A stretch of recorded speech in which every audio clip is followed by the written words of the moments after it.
Forgive us our trespasses as we forgive those who trespass against us. Probably said that line 1,000 times, maybe more. Standing in a pew, thinking about what's for lunch. We're really good at praying the words.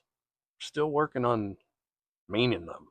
Today I want to slow down on that one line because I don't think most of us know exactly what we're promising when we say that. You see this? I broke this bone back in college. Now I know what you're thinking.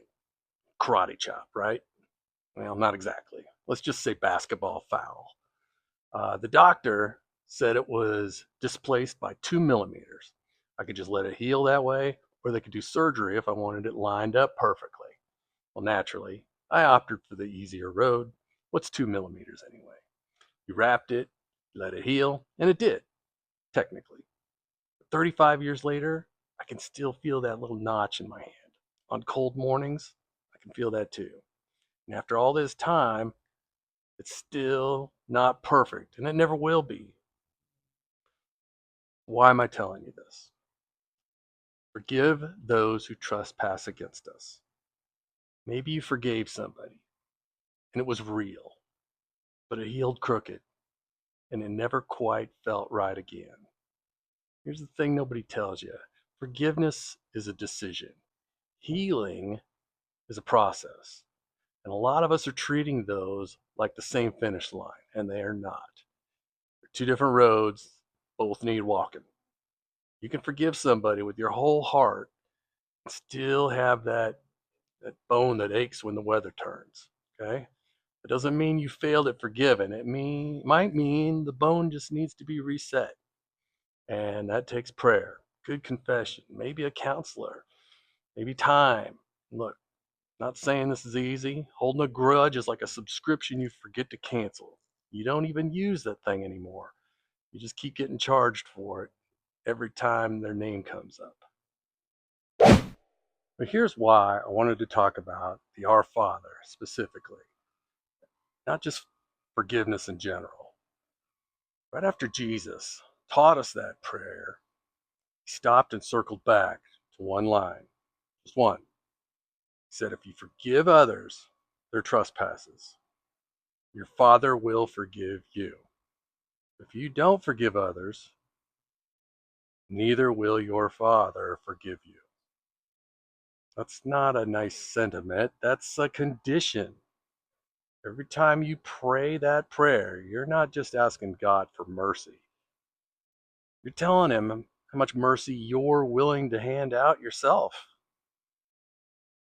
Peter once asked Jesus, how many times do I have to forgive somebody? 7? Peter probably thought he was being generous.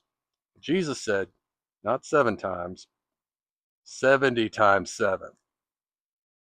He wasn't handing Peter a math problem. He was telling him to stop counting. Then Jesus told a story to make sure it landed. Jesus tells a lot of stories, doesn't he? There's this servant, and he owes his master an amount of money he could never pay back in 10 lifetimes. He begs, and the master forgives the whole thing, wipes it out completely. That same servant walks out, finds this guy who owes him pocket change, hardly anything, grabs him by the collar, won't let it go. You know how that story ends. The master finds out, hands that servant over to be punished until he pays every last cent. Jesus wasn't telling a story.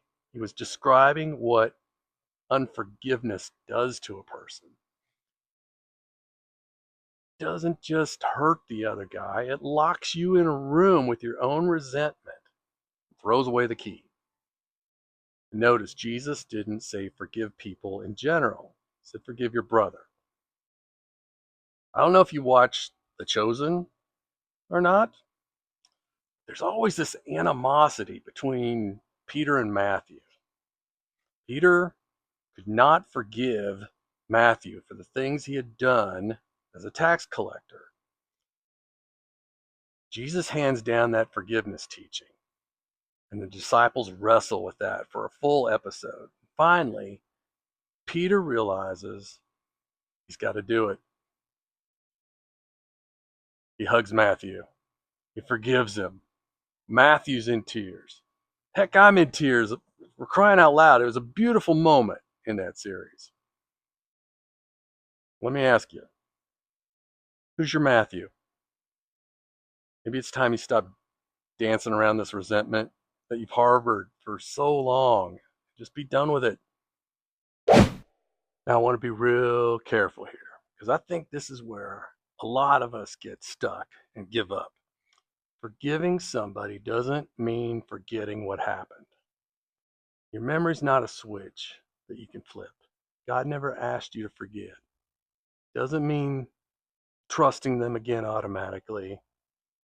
You can forgive somebody completely and still need time, still need boundaries before you can hand them the same access that hurt you again. That's not a lack of forgiveness. That's wisdom. And it's not a feeling you wait around for. Forgiveness is a decision you make with your will, not your emotions. Some days you'll make that decision and still feel the sting an hour later. That's normal. You make the same decision again tomorrow and the day after until the feeling finally catches up with the choice you already made. Here's what I'm asking for you to sit with today. Is there somebody that you said you forgave, but the bone is still aching on those cold mornings? That's not a failure. It's an invitation to finally get it set right. Stay prayed up. We'll see you in church.